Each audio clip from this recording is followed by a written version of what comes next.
Ụmụnne m, oruhala nke ọ tawala m aka. Oruhala nke na isi mmadụ achọwala ịbanye n'ime ya. Ọ ga-adịkwa mma ka onye ahụ sụrụ isi ya, gbaa egwu a na-akpọ edere mkpu ha azụ. Yes, ọwụ na iji ekwe hụ ọgụga, ọ ga-ekwe n'ọlụla. Ọwụ gịnị wụ ihe nke a? Biko ụfọdụ ụmụ okorobịa bịa ha sị marriage is not for them, na ha dị afraid na aka na-enyo ya enyo. Ha atọ n'ibugharị nwaanyị one after the other ka emee one kind ihe niile ahụta as red flag agba. Ihe niile ke nwaanyị ma ọrụkwa ka a na-ahụta everything as red flag. Ikwu okwu ikwute ọ red flag. Gị echi ọchịchị asị na ihe ọcha ahụ adịghị real ọ red flag. Ya wụ nga a na-eme ka ezere ụmụ ihe dị otu a. Otu a ka ọ dịkwara ụmụ nwaanyị. Ụfọdụ ụmụ nwaanyị nọ now di ya na ha abịarala ha mana confusion ekweghị ha because of gịnị? Experiences ụmụnne ha, relatives, ndị enyi, ihe a na-ahụ n'ịntanetị ọ gwụrụ ike. Ụfọdụ time ị ga-anọ na-ajụ sị ihe nke omega na this part, ihe ọkwa the same marriage ndị ọzọ nọ n'ime. Kedu ihe ka ji dị ka dị nnọọ ụfọdụ marriages dị nnọọ so toxic. Gị na-ajụ sị ihe ọkwa njem ebidere with I love you, ihe akwa njem ebidere with ịhụnanya smiles, njem ebidere with akpọ n'ọkọta akpọ n'ehihie. Ihe ọzọ ị ga-anọwụ ana m akpọ ka mara otu i mere irikwele nri kpọkịta okpukpe nọ ka a mara otu i mere ka a mara otu i mere. Finally marriage ebuko gị na onye nụntara ọnụ.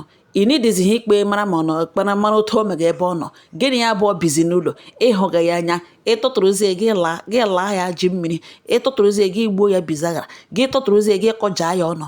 Ya wụrụkwanụ nwaanyị ihe ya nụntara n'ime ụmụ smiles ṅụnụ nsọpụrụ ṅụ ihe ya eji mara ha eji baga n'ime marriage ya vanish automatically. Ọ gịnị wụ ihe ka nwoke eji ọ na-aha aka ya efuo ka nwaanyị aha aka ya efuo ya wụrụzie mmadụ abụọ look gezi so unreal.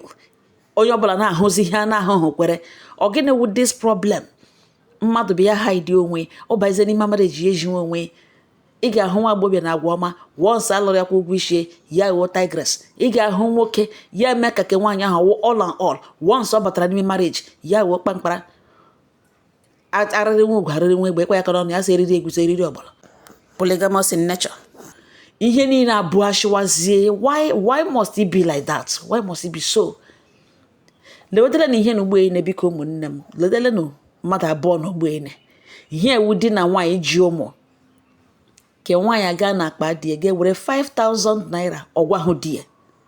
The man alọta because ọ gwaghị ya, ya tọtọrọ nwunye gbuo ya, kọọ ya ihe Musa gburu Nnama na Borno, kọọ ya Bisarawa. Enwe ihe wụ kọọ ya kọjaa ya. Unu lewedele na nwa mmadụ ọ mụrụ, nwa mmadụ buru 9 months n'afọ.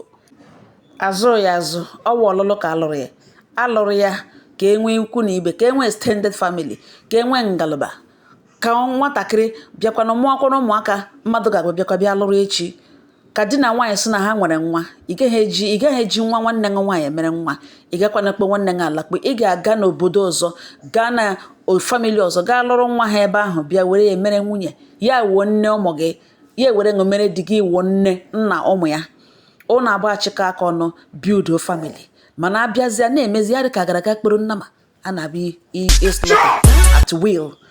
Ọ gịnị ka mmadụ nwoke ga-eme ọ nwaanyị ga-eme nweta onwe ya n'ọnọdụ a asị na ọ na partner ya mere ya na nwaanyị o kwesịrị ịga na akpa dị ego were 5,000 naira na-ajụghị ajụ ma mmadụ nyere di gị ego ahụ jidere ịma otu ego ahụ si agaga. Ịjụ ha ajụ gị jọs gaa na akpa dị nga were 5,000 naira ga yuzuo ya. Now ke nwoke kwesịkwa na igbu nwaanyị a laudia because of 5,000 naira. Ọwụ onye ka a ga-eblem n'ime mmadụ abụọ n'ugbo? Ụta dịrị ha abụọ, mana echere m n'obi nke m ọ dịrị ka ke nwoke too much kwesịrị ma nga ndụ nwaanyị anọ. Nwaanyị akụrụ ihe ha otu a n'isi o nwere ike ịkọtara brain damage because of 5,000 naira. Ebido bugharịwazie ya eburugo ebe naanị moto a ga-agba 5,000 ahụ agaala. Mgbe a ga-asị buru gawa ebere ụta ego moto a ga-agba aga ebe ahụ 5,000 naira agaghị ezu ya. Ya wee wuru iwe ọkụ.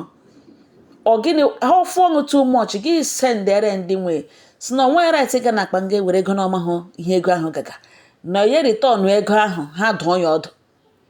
Ụmụnne nwere ike lecha ya dụọ ya ọdụ, ha atọkọlata ego anya asha ha nye ya lọta. Ọ lọta next time ọ gaga na akpa nga were ego dana ịdọrọ egbuo kọọ ya ihe wụ ị na-amaghị ma ihe ọ ga-survive kwa ya.